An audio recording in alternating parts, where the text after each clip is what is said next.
Jadi ada penyakit-penyakit yang akhirnya ditimbulkan dari sinar UV itu sendiri. Ada juga katarak yang dibawa dari lahir. Ada juga jamu yang mungkin produsennya nakal, ditambahkan obat steroid supaya badan pegel-pegel, sakit-sakit bisa cepat hilang. Nah itu juga bisa menimbulkan terjadinya katarak lebih cepat.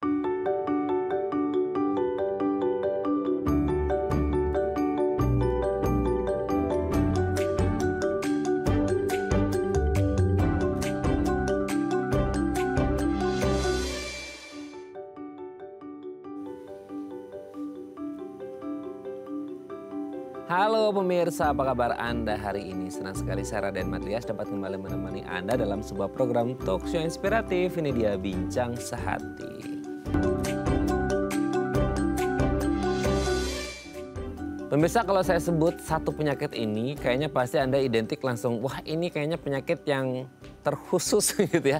Dihususkan bagi orang-orang yang sudah usia lanjut atau lansia. Ya, ini berhubungan dengan kesehatan mata, yaitu katarak. Wah, itu kalau kita lihat ya, kan ada berbagai macam jenis mungkin ya, baksos lah, pengobatan seputar katarak. Dan pasti di pikiran kita katarak ini terjadinya sama orang-orang lansia. Padahal bisa saja loh terjadi di usia-usia yang muda ataupun usia yang produktif. Terus gimana sih caranya supaya kita tidak mengalami katarak, apalagi dimulai dari usia muda. Nah, cara mencegahnya, apa yang harus dilakukan dan nggak boleh dilakukan, inilah topik yang akan kita bahas hari ini. Tapi sebelum bahas seputar katarak, kita akan membahas terlebih dahulu beberapa mitos atau fakta seputar penglihatan manusia. Nah, untuk membahasnya telah hadir bersama kami di studio Bincang Sehati, ada Dr. Siska Kuswidiati SPM, dokter spesialis mata dari Rumah Sakit Royal Tarum. Selamat pagi Dr. Siska, apa kabar? Halo, selamat pagi, senang ketemu lagi. Senang ketemu pemirsa. lagi. Kalau ketemu dokter mata tuh matanya selalu berbinar-binar ya dok. Oke dok, sebelum kita bahas seputar katarak yang kayaknya salah satu penyakit mata yang banyak banget terjadi gitu ya. Kita bahas terlebih dahulu mitos fakta seputar penglihatan manusia. Yang pertama dok. Nah ini ya, kebetulan kita tinggal di Indonesia di mana almost a year gitu ya, itu sinar matahari bersinar sangat terang. Apalagi beberapa waktu belakangan ini kan cetar luar biasa ya sinar mataharinya. Mungkin bagi yang aktivitas di indoor tidak terlalu kerasa, tapi untuk yang aktivitas di outdoor, sangat luar biasa gitu, terpaan sinar mataharinya gitu. Nah betul nggak sih kalau mata kita itu pasti akan otomatis mengernyit gitu ya ketika kita melihat sesuatu yang silau ya, entah itu dari sinar matahari atau sinar lampu yang dengan watt yang tinggi itu otomatis mengernyit, atau bisa aja kayak nggak apa-apa tutup aja gitu. Hebat sih kalau bisa kayak gitu. Nah gimana tuh dok? Iya, karena mata kita itu organ media refrakta ya, jadi adalah organ yang memang transparan dan dia juga memiliki fokus untuk sampai ke retina atau ke saraf kita. Maka karena itu transparan, kalau ada sinar yang masuk, kita akan memproteksi.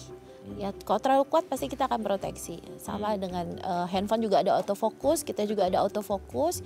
Itu dilakukan oleh pupil dan juga kelopak mata kita yang juga jadi pelindung ya. Kalau sinarnya sangat terang sekali, maka kelopak itu akan otomatis ya itu pertahanan diri dengan cara berkernyit, dan pupil kita juga akan mengecil. Ya. Oke. Jadi seperti kayak filter supaya cahaya yang masuk tidak terlalu terang. Nah dok, ini pertanyaannya apa ya, agak konyol. Apa yang akan terjadi ketika orang mencoba mengeksperimen? Kan kadang-kadang ada orang yang udah kayak eksperimen inilah itulah gitu ya. Sinar matahari begitu teriknya atau sinar lampu yang luar biasa tinggi wattnya gitu. Terus ada orang yang eksperimen, coba apa yang akan terjadi ketika kita mencoba untuk benar-benar memandangi sinar itu? Kan mungkin refleks untuk mengernyit pasti ada, tapi mungkin ada yang pakai ditahan gini kan. Apa yang akan terjadi? Akankah terjadi sesuatu yang buruk pada mata kita atau gimana? Iya, jadi kalau misalnya kita berhadapan dengan sinar yang sangat terang ya, di luar UV. Kalau UV kan memang ada penyakit mata yang diakibatkan oleh UV. Ya bisa katarak salah satunya akan kita bahas. Lalu ada juga tumbuh selaput di permukaan mata yang disebut dengan pterygium, yaitu salah satu penyakit yang kita sering jumpai di daerah pantai, daerah yang memang panas ya. Lalu kalau misalnya cahaya yang terlalu kuat, misalnya dari sinar atau dari lampu yang sangat terang sekali, itu akan menyebabkan toksik atau dia akan menyebabkan trauma fisik pada saraf kita yang di belakang.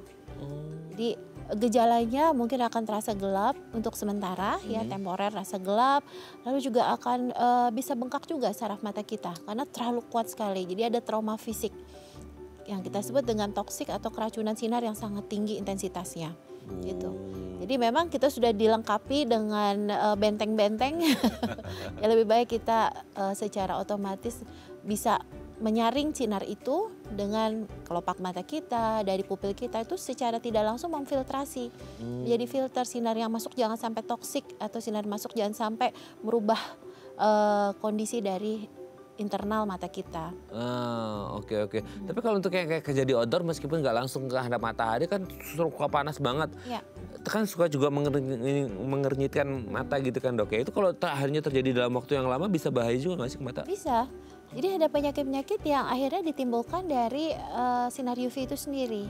Yang seperti tadi ya, perubahan dari selaput mata kita yang tadinya normal, tiba-tiba muncul selaput yang warnanya merah. Dan itu bisa melintas di permukaan mata kita yang disebut dengan pterygium. Ada lagi katarak, ada lagi yang disebut dengan age-related macular degeneration. Jadi ada degenerasi makula atau degenerasi saraf kita yang di bagian belakang yang sangat detail, sangat bagus, itu mengalami degenerasi. Jadi kayak timbul plak-plak putih yang akhirnya melihat benda itu jadi bengkok-bengkok gitu.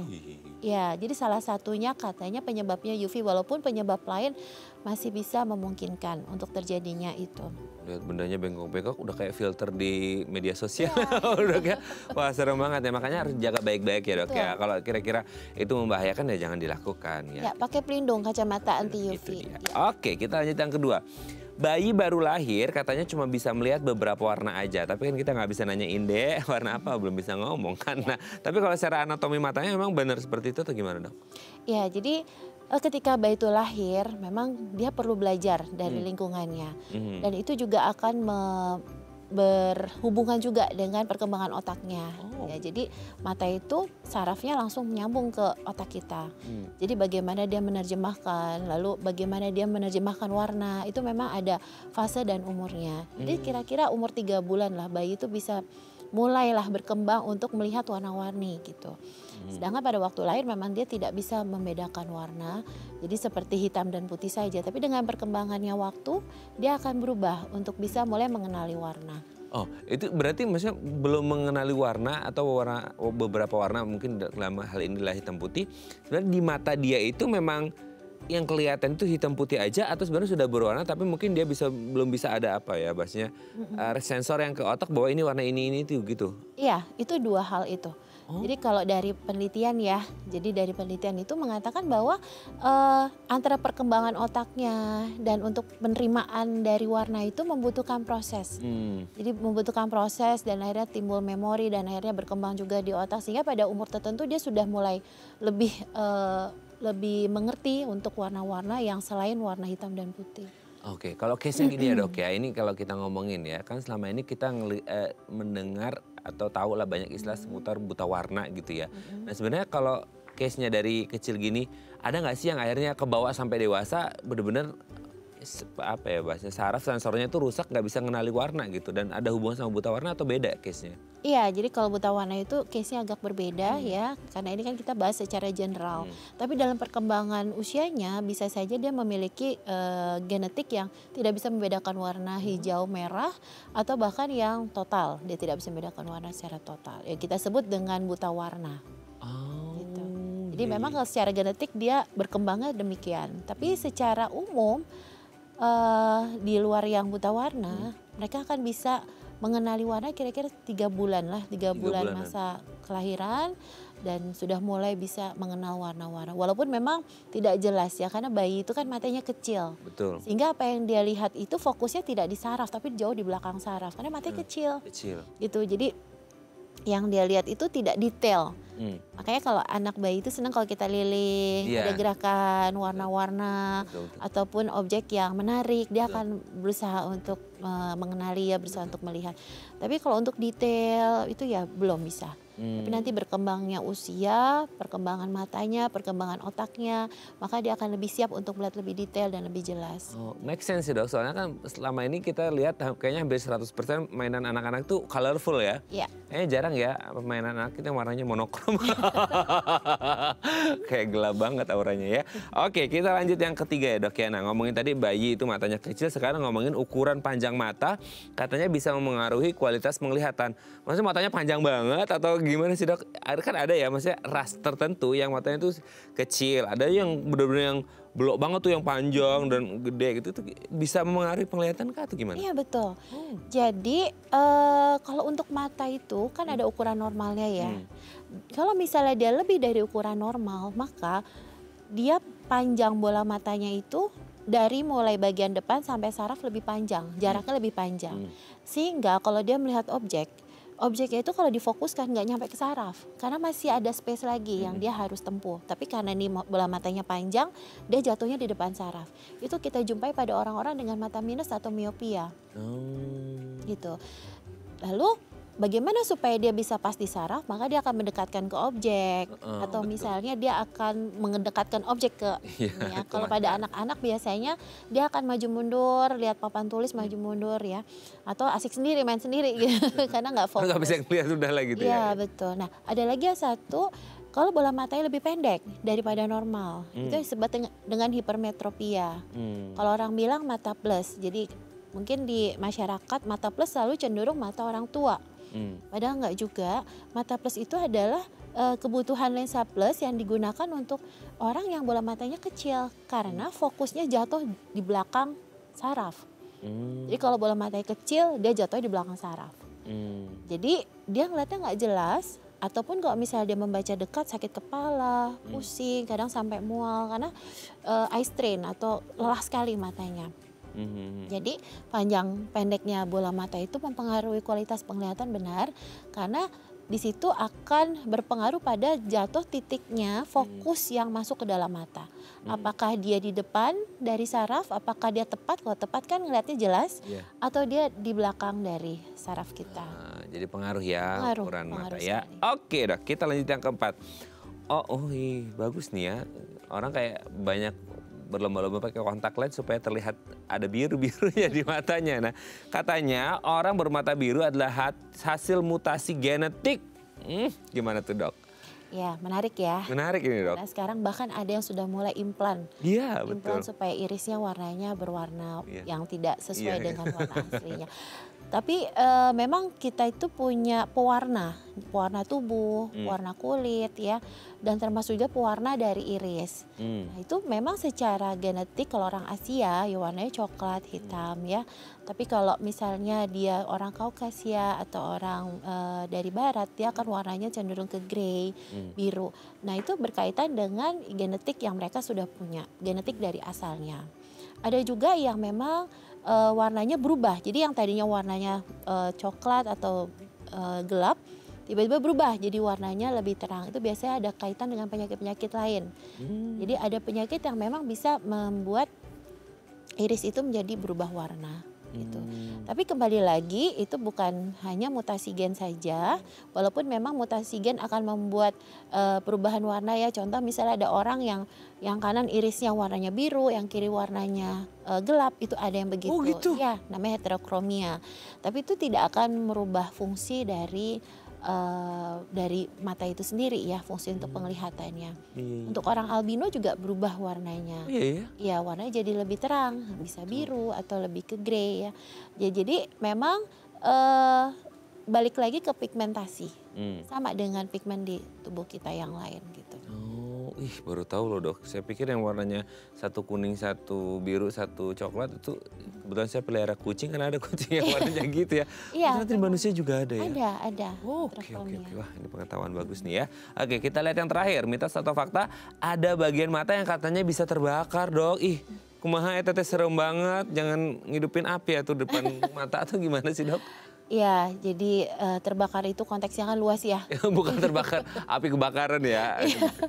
Tapi memang dengan intensitas yang tadi yang sangat kuat, itu juga bukan membakar, sebenarnya memberikan heat atau panas. Jadi trauma fisik yang berbentuk panas itu juga akan membuat retina kita juga akan berubah fungsinya. Yang berikutnya juga kalau misalnya kayak orang ngelas ya. Ngelas itu paling sering ya. Cuma sedikit kok, ngelasnya cuma paling cuma setengah senti gitu ya, terus ngelas. Dan akhirnya pada waktu saya ngelas matanya nggak apa-apa, tapi begitu malam bengkak, merah, sakit. Nah itu juga sebetulnya karena panasnya itu, panas dan cahaya yang berulang-ulang, intensitas tinggi, sehingga membuat mata jadi lebih sedikit buram, matanya berair, bengkak, merah gitu ya.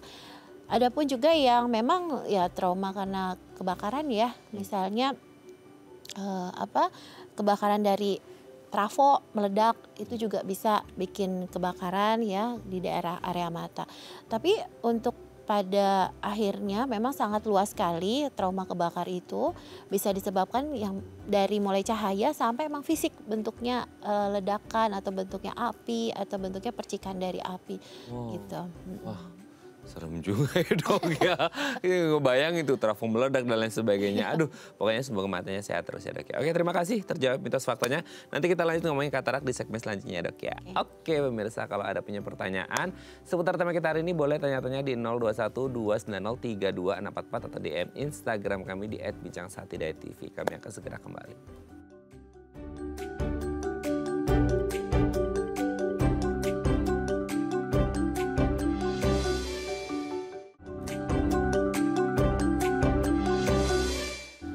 Baik, karena masih bersama kami di Bincang Sehati dan kita masih membahas tema kita hari ini seputar katarak, gimana cara mencegahnya supaya nggak muncul itu yang namanya katarak ya. Nah kalau Anda punya pertanyaan seputar tema kita hari ini, boleh tanya-tanya di 021 290 32 644 atau DM Instagram kami di @bincang_sehati.tv.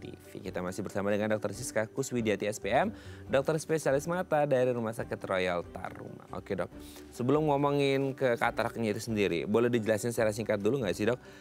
Itu sebenarnya sampai detik ini mungkin banyak orang yang masih penasaran gimana ya supaya saya bisa melihat bahwa oh ini dokter Siska bentukannya seperti ini, rambutnya sepanjangnya segini. Itu kan berarti kayak ada objek yang masuk yang disampaikan ke otak kita gitu. Nah itu gimana sih awalnya dari objek yang kita lihat sampai kita bisa mengidentifikasi bahwa ini gini gitu dok? Ya menarik ya. Menarik banget. Itu sebenarnya pertanyaan yang mendasar banget sebenarnya. Betul, karena kita sudah terbiasa ya, itu hal yang biasa. Tapi ternyata itu merupakan suatu proses yang berhubungan satu dengan lainnya. Nah seperti bola mata kita itu kan bentuknya tidak bulat sempurna ya. Tapi dia bentuknya ada penonjolan-penonjolan yang merupakan itu bagian dari media refrakta. Contoh kornea dia ada melengkung ya. Itu adalah media refrakta yang memiliki kekuatan refraksi terkuat. Lalu setelah itu ada cairan yang merupakan media untuk masuknya cahaya. Dan ada yang namanya lensa, nanti kita bahas tentang katarak, itu kan degenerasi karena lensa itu sendiri. Dia juga memfokuskan bayangan supaya bisa tepat jatuh di saraf. Nah, di dalam bola mata itu sendiri mulai dari paling depan ya, dari kornea sampai belakang, melewati media-media yang transparan. Jadi tidak boleh ada kekeruhan, tidak boleh ada yang mengganggu. Kalau ada yang mengganggu maka yang ditransfer dari cahaya dipantulkan ke benda tidak bisa diterima oleh saraf kita. Ya. Lalu dari saraf kita itu akan terus berproses sampai ke otak. Jadi dari saraf itu secara tidak kelihatan ya, karena itu di dalam kepala kita, itu dia akan terus berproses sampai ke otak dan di otak itu nanti akan dilihat bentuknya. Apa ini bentuknya? Nah di otak kita namanya lobus occipital. Nah dari tempat melihat itu baru bisa diterjemahkan dengan berkomunikasi dengan bagian-bagian otak lain. Jadi bisa aja saya melihat seseorang gitu ya, saya nggak tahu dia siapa karena mukanya rata. Walaupun sebetulnya yang saya lihat itu tidak begitu, tapi menerjemahkannya berbeda. Oh gitu? Ya, jadi bisa memang ya? ada gangguan-gangguan otak yang membuat komunikasi antara satu tempat dengan tempat yang lain tidak baik. Sehingga walaupun dia melihat tidak bisa menerjemahkan. Gitu. Ya, sehingga memang itu rangkaian mulai dari harus ada sumber cahaya sampai bola mata yang sehat, saraf yang baik sampai ke otak yang baik juga. Itu adalah satu rangkaian proses di mana walaupun kita hanya lihat sebagai hal yang simpel ya, tapi prosesnya begitu kompleks dan menerjemahkannya juga memerlukan hubungan kesehatan satu bagian otak dengan otak yang lainnya. Kok menarik ya dok ya, bahas seputar permataan ya. Kecil tapi kompleks. Iya ternyata sekompleks itu. Oke, nah sekarang kalau ngomongin katarak, berarti kan dari layer-layer yang ada, lapisan-lapisan di mata itu kan ada beberapa layer gitu ya. Itu katarak itu di kondisi ada gangguannya di bagian yang mana dan apa yang terjadi ketika orang dinyatakan bahwa ini mengalami katarak dok? Oke, jadi katarak itu merupakan kekeruhan pada lensa. Lensa itu posisinya di tengah sebetulnya, nggak tengah-tengah banget ya, tengah tapi lebih ke depan. Jadi dia posisinya di tengah, di mana lensa itu begitu anak itu lahir ya sampai usia tertentu dalam kondisi yang jernih. Hanya bisa menjadi keruh dengan faktor degenerasi misalnya. Jadi faktor penuaan. Ya, degenerasi. Atau misalnya orang dengan diabetes yang tidak terkontrol, gula darahnya tinggi terus, itu juga bisa mempercepat terjadinya katarak. Atau mungkin penyakit sistemik lain ya, itu yang bisa mempercepat. Atau bisa juga karena infeksi dalam bola mata yang berulang-ulang. Itu juga menyebabkan katarak. Nah, yang paling penting adalah penggunaan steroid.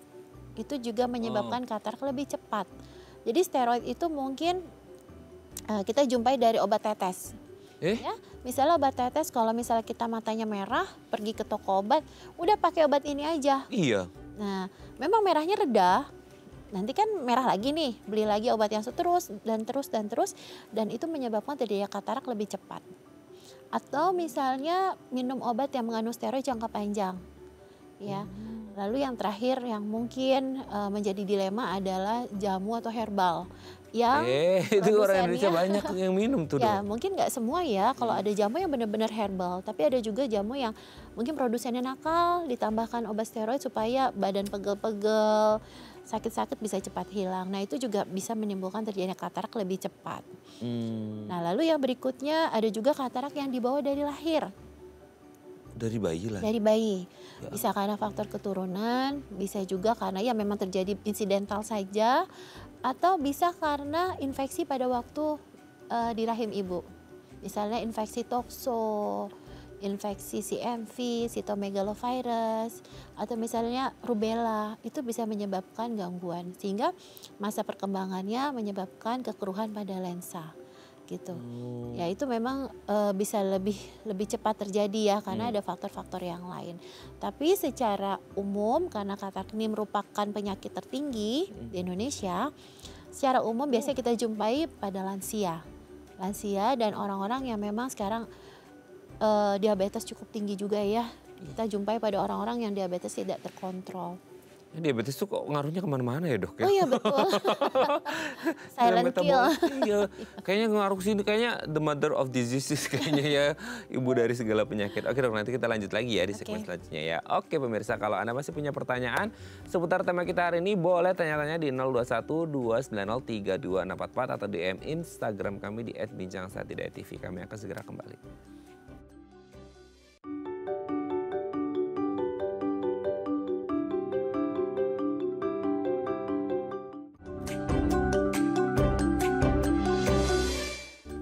Baik, Anda masih bersama kami di Bincang Saati dan kita masih membahas tema kita hari ini seputar katarak. Kita harus tahu nih ya, apa-apa saja yang bisa kita lakukan untuk mencegah munculnya si katarak ini sendiri. Nah, kalau Anda punya pertanyaan seputar tema kita hari ini, boleh tanya-tanya di 021 290 32644 atau DM Instagram kami di @bincangsaati.tv. Kita masih bersama dengan Dr. Siska Kuswidiati SPM, dokter spesialis mata dari Rumah Sakit Royal Taruma. Oke dok, tadi kan kalau ngomongin katarak itu terjadi di lensanya, dan kebetulan lensa itu bukan di layar paling depan ya dok ya, agak masuk gitu ya. Nah berarti ketika terjadi kekeruhan di lensa itu, dia kayak nembus dari lapisan pertama atau ujuk ya udah langsung di layernya si lensanya, atau gimana sih prosesnya hingga adanya kekeruhan itu sendiri terjadi? Iya. Ya kita ngebayangin lensa itu seperti kayak buah kolang-kaling lah ya. Iya. Mirip gitu ya. Jadi karena buah itu tidak sepenuhnya langsung ujuk-ujuk keruh putih gitu ya. Kadang ada yang layer bagian terluarnya yang mengalami kekeruhan, ada yang tengahnya yang mengalami kekeruhan, ada yang paling belakang. Jadi kalau misalnya dia di depan, di belakang, di bagian belakang yang mengalami kekeruhan. Jadi bisa dari kekeruhan yang tadinya mungkin di awal sekali sampai sebagian akhirnya bisa keruh semua. Nah kalau misalnya keruh semua ya memang dia tidak lihat ya. Mungkin hanya lihat lambaian tangan atau hanya bisa membedakan nih ruangan gelap atau terang. Tapi kalau misalnya pada yang belum keruh, itu gejala bisa bermacam-macam ya. Ada yang mengalami silau sekali. Jadi kalau nyetir itu benar-benar nggak kuat saking silaunya. Karena memang cahaya yang masuk kan tidak diterima dengan bentuknya, tidak dengan homogen. Bentuknya bisa kemana-mana karena dia kekeruhannya tidak pada satu tempat, tapi bisa beberapa scattered gitu. Sehingga waktu masuk dia akan merasakan rasanya kok jadi silau sekali, tidak enak ya. Terus ada juga yang justru pada awal katarak ada yang mengalami, wah dok saya nih kalau baca udah nggak pakai kacamata baca nih dok, enak banget gitu.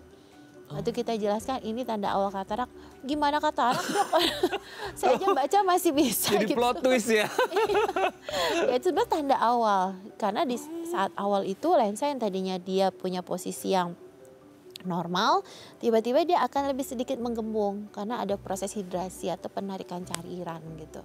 Penarikan cairan jadi posisinya jadi lebih gembung. Karena lebih gembung itu akhirnya ngeliatnya jadi lebih jelas ketika baca dekat, yang disebut dengan miopisasi. Jadi seolah-olah dia matanya miop sehingga baca dekatnya lebih enak gitu. PHP banget.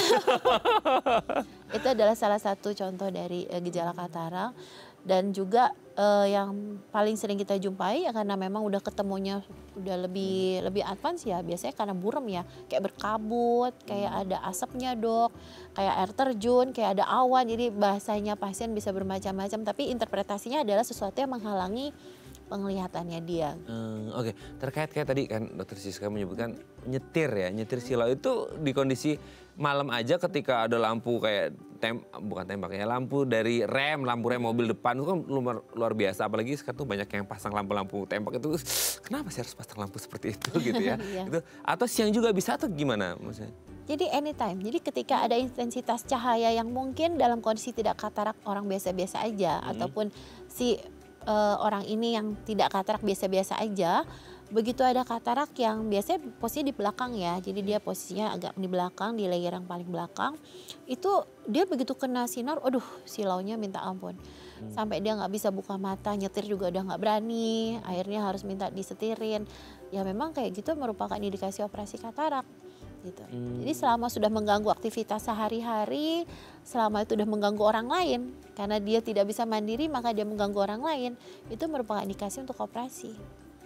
Aduh, tuh ya itu bisa bahayain juga ya kalau orang lagi nyetir terus tiba-tiba terlalu silau gara-gara kataraknya ya bisa bahaya ya. Oke, tapi sebenarnya si kekeruhannya itu sendiri tadi yang dilihat ada kayak air terjun lah, awan lah, jalan segala macam. Karena memang bentuknya ya keruh ya, kita keruh itu kan ya putih apa ya agak gelap gitu ya. Kayak grayish lah ya, agak gitu, agak grayish gitu ya. Nah itu sebenarnya dia sifatnya gimana dok? Maksudnya progresif, maksudnya kayak ibarat kata kalau awan tuh untuk kecil membesar lebih luas atau dia langsung kejeblok atau gimana kondisinya? Iya, kalau kita jumpa di pasien sih kita ketemunya memang karena sudah lebih keruh ya. Kita nggak ngikutin dari awal sampai keruh. Karena orang datang ke kita tuh dalam kondisi udah ngelihatnya udah nggak enak nih dok ya. Ngelihatnya udah burem, saya kalau baca udah mulai susah gitu. Jadi memang orang tuh punya toleransi ya. Kalau saya lihat ya toleransi artinya yang tadinya awalnya buram bisa toleransi lah masih bisa oke kok, yang penting saya masih bisa nonton TV. Masih antara bisa. Toleransi atau meremehkan. Ya, atau takut ketemu dokter gitu. Karena memang katarak itu tidak ada obatnya. Oh gitu? Tidak ada obatnya, jadi katarak itu obatnya atau salah satu pengobatnya dengan tindakan operasi. Jadi orang itu karena sudah dengar-dengar atau udah baca-baca, wah kalau katarak nanti begitu ke dokter langsung operasi hari itu saya nggak siap gitu. Padahal nggak juga. Ya karena ini merupakan proses degenerasi, proses penuaan seperti kayak rambut beruban ya, proses penuaan. Jadi memang dalam perjalanan usia bertambahnya usia, kekeruhannya juga makin bertambah. Tapi itu bukan suatu penyakit ya. Nah kalau tidak dioperasi ini udah putih sekali ya, sudah putih sekali, memang indikasi operasi. Karena kalau nggak dioperasi dia akan mencair. Jadi lensa yang sudah keruh padat itu ketika dia tidak dioperasi dia akan mencair. Nah cairannya itu yang akan menyumbat got-got di dalam mata kita sehingga menimbulkan glaukoma. Jadi tekanan bola matanya tinggi sekali dan itu akan menimbulkan glaukoma. Sehingga memang pada orang yang dengan katarak tebal itu sudah kita anjurkan operasi. Tidak bisa kita toleransi. Tapi kadang kalau misalnya, saya masih bisa lihat TV dok, saya kalau belanja nggak ketuker uangnya gitu ya. Itu oke, nggak usah operasi dulu nggak apa-apa, walaupun itu ada lihat itu ada katarak gitu. Karena setiap orang jelas sih. Jadi setiap orang punya indikasi berbeda-beda. Dan kapan yang tepat untuk tindakan operasi ketika pasien itu sudah kesulitan buat dirinya sendiri. Seorang ibu kesulitan untuk memasak, sulit untuk belanja atau pergi sendiri, nyebrang harus nunggu orang lain untuk menggandeng gitu. Atau makan disuapin, ke kamar mandi udah mulai tergantung orang lain. Nah, ketika dia sudah bergantung dengan orang lain, dia tidak bisa mandiri dan aktivitas hariannya sudah terganggu, itu indikasi operasi katarak. Aduh. Ini tidak sama semua orang indikasi operasi kataraknya.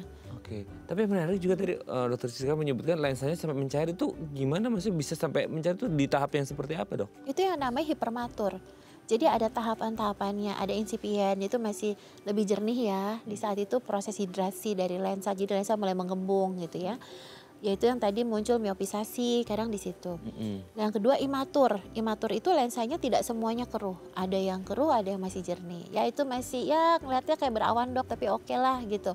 Saya masih bisa kemana-mana sendiri, saya masih bisa nyetir misalnya seperti itu. Ketika sudah tahap matur, di mana lensa yang tadinya sebagian gitu ya yang scattered itu mengalami kekeruhan, ini udah full, udah putih. Nah biasanya orang itu toleransi kalau mata satunya sehat, mata satunya belum katarak full. Jadi masih oke kok dok, tapi kita udah lihat ini, wah ini udah keruh sekali nih mata yang katarak ini. Nah itu sudah harusnya dioperasi. Tapi kalau nggak berani juga operasi atau belum ketemu dokter juga, tahap hipermatur di mana lensanya itu sudah setengahnya mencair. Nah itu yang sebetulnya operasinya sulit juga, kondisi matanya sudah bisa menyebabkan komplikasi dan sudah tidak abnormal lagi bentuk dari lensa itu. Aduh, kok serem ya dok ya. Perbincangan lumayan serem ya, makanya kalau udah ada indikasi ini ya harus segera ditangani lah ya. Jangan nunggu nanti. Oke dok, nanti kita lanjut lagi ya di segmen selanjutnya. Oke pemirsa, kalau Anda masih punya pertanyaan seputar tema kita hari ini boleh tanya-tanya di 021 290 3244 atau DM Instagram kami di @bincangsaha.tv. Kami akan segera kembali.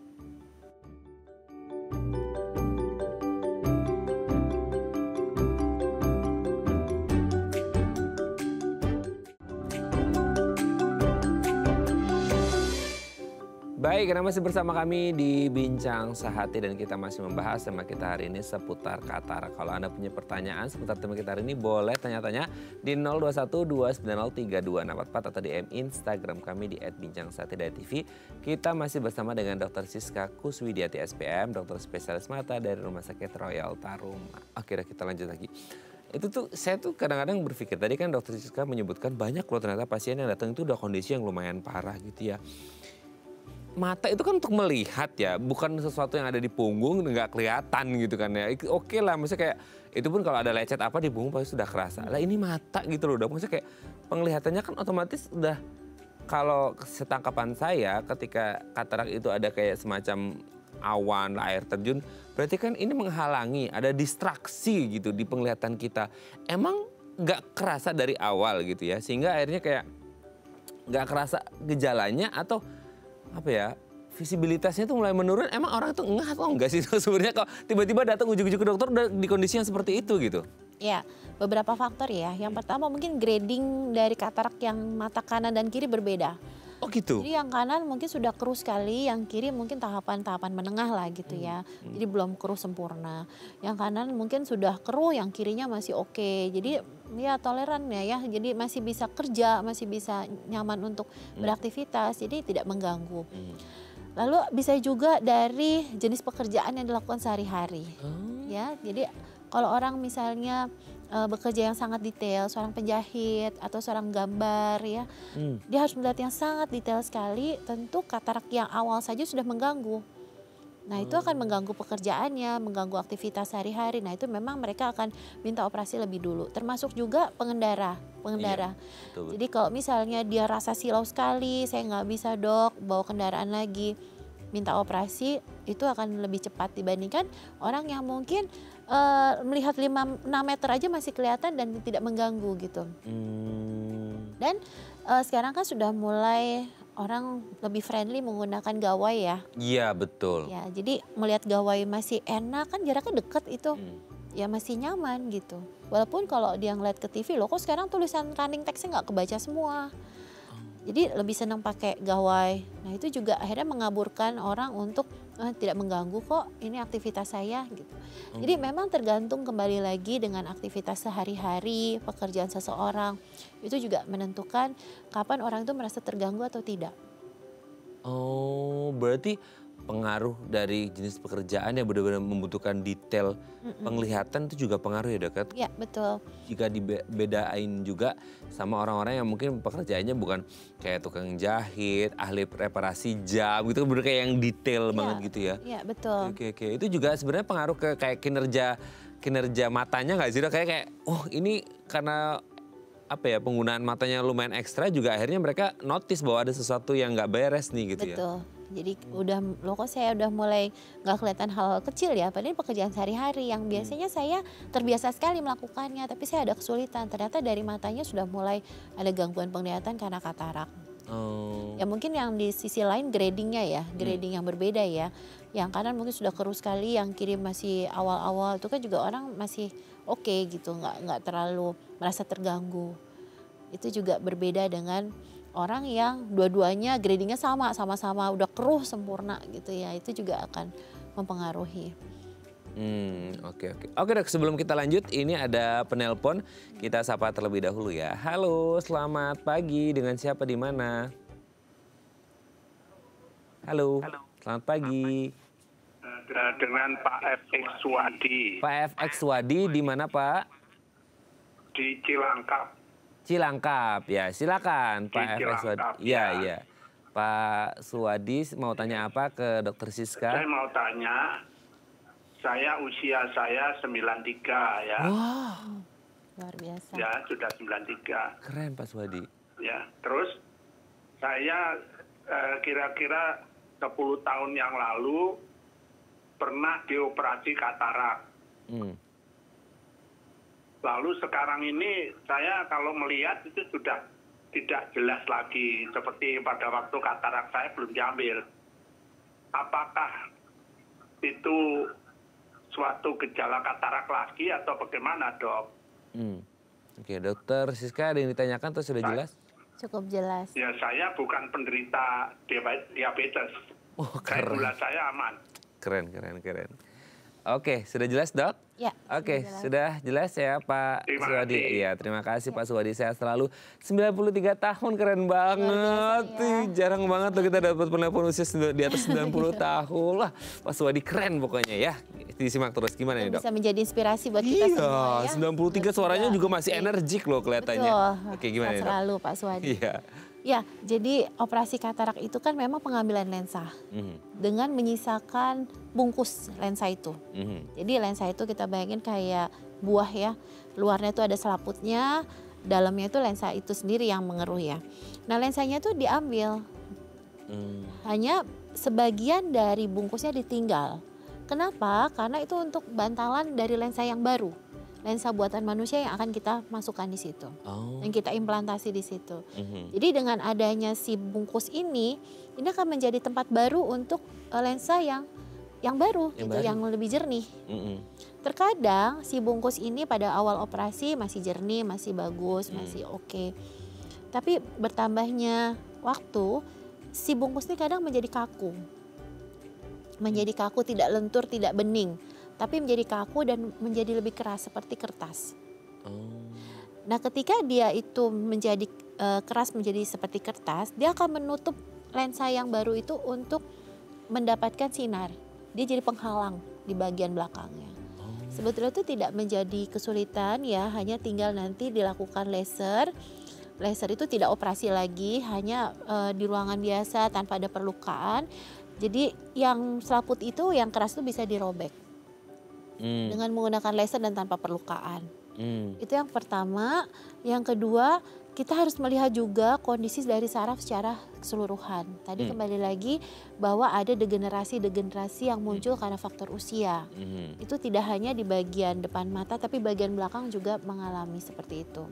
Sehingga lebih baik kita perlu periksakan dulu kondisi mata, terutama karena mata itu tanda vitalnya adalah penglihatan. Apabila kita ada gangguan penglihatan, maka kita harus segera ke dokter mata untuk lihat masalah saya di mana ini dari mata saya, supaya dapat penanganan yang lebih cepat. Oke, kalau tadi itu wadah lensanya itu ketika diambil itu sebenarnya kalau kayak kasusnya Pak Suwadi kita nggak ngerti ya, maksudnya itu dipasang lagi lensa atau bisa jadi belum dipasang lensa sih dok? Itu udah dipasang lensa. Udah pasti dipasang lensa ya? Insiden tertinggi yang kita bahas setelah operasi ya. Jadi habis operasi lensa kan dipasang dan itu permanen, nggak perlu diambil lagi. Lensa yang ditanam itu adalah lensa yang permanen. Ketika sudah dipasang lensa, maka fungsi lensa itu menggantikan lensa yang kita punya sebelumnya, yang sebelum keruh ya, lensa buatan Tuhan. Hanya memang lensa buatan manusia material bentuknya, kalau buatan Tuhan kan dari protein dan material. Nah, ketika si lensa ini dipasang itu di dalam kapsul atau yang kita sebut sebagai pembungkus lensa itu sendiri. Jadi pembungkus lensanya disisakan sebagian supaya dia akan menjadi bantalan si lensa itu. Bertambahnya setelah habis operasi, kadang pembungkusnya itu mengalami pengerasan, mengalami kekakuan. Pada saat operasi itu? Tidak, setelah beberapa tahun, beberapa bulan. Oh, itu dengan kondisi pasti udah ada lensa barunya kan? Oh. Jadi dengan ada lensa baru di situ, dengan pembungkus yang keruh, maka loh kok sekarang saya ngeliatnya kayak katarak lagi ya? Kok saya jadi kayak buram-buram lagi? Padahal bukan lensa yang mengeruh, tapi si bantalannya, si bungkusnya itu tuh. Nah, maka bungkusnya itu hanya cukup dirobek saja, maka dia menghalang untuk penglihatannya, bisa kita buka lagi. Gitu. Oh, berarti nggak apa-apa pembungkusnya di laser kayak tadi gitu dirobek? Oh, iya. Yang penting masih ada sisa lensanya gitu ya? Oh. Lensa akan tetap di situ selamanya dan itu pada waktu tindakan tidak akan merubah apapun. Gitu. Karena menggunakan laser yang relatif aman dan tidak ada perlukaan. Tidak ada perlukaan? Iya, hanya menggunakan cahaya laser. Oke, semoga ini menjawab pertanyaannya Pak Swadi. Dan kalau mau langsung ke dokter mata aja ya. Atau nanti bisa langsung ke dokter Siska ya. Ketemu kan sama-sama di Jakarta. Oke, terima kasih Pak Swadi. Saya terus, aduh ini 93 tahun keren banget ya. Masih semangat bisa telepon ke sini ya dok ya. Keren banget. Oke dok, nanti kita lanjut lagi ya di segmen terakhir ya. Oke pemirsa, kami akan kembali saat lagi. Tetap bersama kami di Bincang Sehati.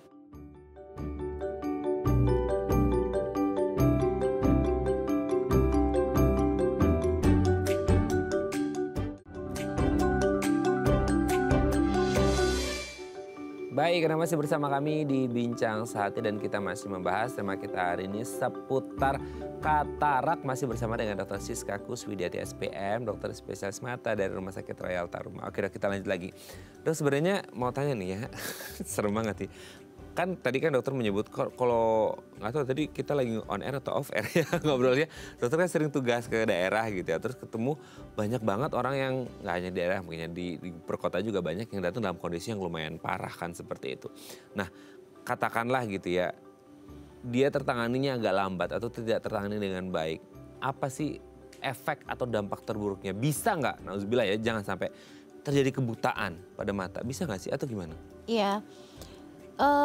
Ya memang agak advance ya. Hanya ini kasusnya tidak banyak ya, tapi kita perlu aware aja bahwa kalau katarak tidak dioperasi, jadi udah yang tadi ya katarak yang sudah tahapan lebih advance atau lebih lanjut daripada keruh yang udah mulai mencair, itu kan bisa menyebabkan cairannya tuh menyumbat sebetulnya. Menyumbat, jadi dalam bola mata kita tuh kayak ada gotnya lah gitu. Yang untuk ngebalancing cairan yang dibuat, yang dibuang di dalam bola mata. Dia nggak bisa keluar sendiri dalam bentuk air mata gitu, nggak bisa ya? Beda. Beda ya, beda salurannya ya. Beda kanalnya. Nah, jadi ketika got yang menjadi filtrasi cairan di dalam bola mata itu tersumbat, maka cairan dibentuk kan tetap jalan, hanya nggak bisa dibuang. Nah, itu akan, iya betul, jadi tekanan bola mata tinggi sekali. Memang ada gejala ya, matanya sakit, matanya nggak enak ya, kadang sampai sakit kepala gitu. Itu adalah komplikasi yang kita sebut dengan glaukoma sekunder. Jadi glaukoma karena komplikasi dari katarak itu sendiri.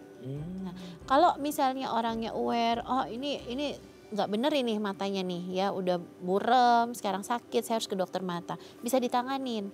Tapi memang dengan berbeda penanganannya dengan katarak biasa. Ini kan katarak udah komplikasi ya, jadi kita ada penanganan khusus untuk itu.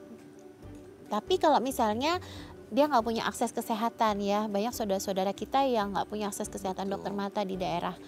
Jadi ketika mereka terjadi seperti itu, mungkin ini sakit kepala biasa ini, mungkin di sana saya kelelahan, mungkin saya terlalu capek, akhirnya minum obat dan itu jadi masking efek atau efek yang membaurkan ya, sehingga kita tidak tahu mana yang karena di mata atau karena yang lain gitu. Didiemin aja, akhirnya terjadi kebutaan. Ya karena tidak ditangani gitu. Nah itu yang kita jumpai sering terjadi begitu, terutama di daerah yang tidak punya akses kesehatan ke dokter mata. serem banget ya dok. Maksudnya masih ada orang-orang di kondisi yang seperti itu dan hanya sesuatu buruk terjadi pada mata mereka gitu. Ya. Nah supaya nggak terjadi hal-hal buruk, bisa nggak sih dok? Maksudnya kayak di awal itu, meskipun kalau ngomongin katarak nggak ada obatnya tadi ya dok ya, harus tindakan operasi itu apa sebagai skenario terbaiknya gitu.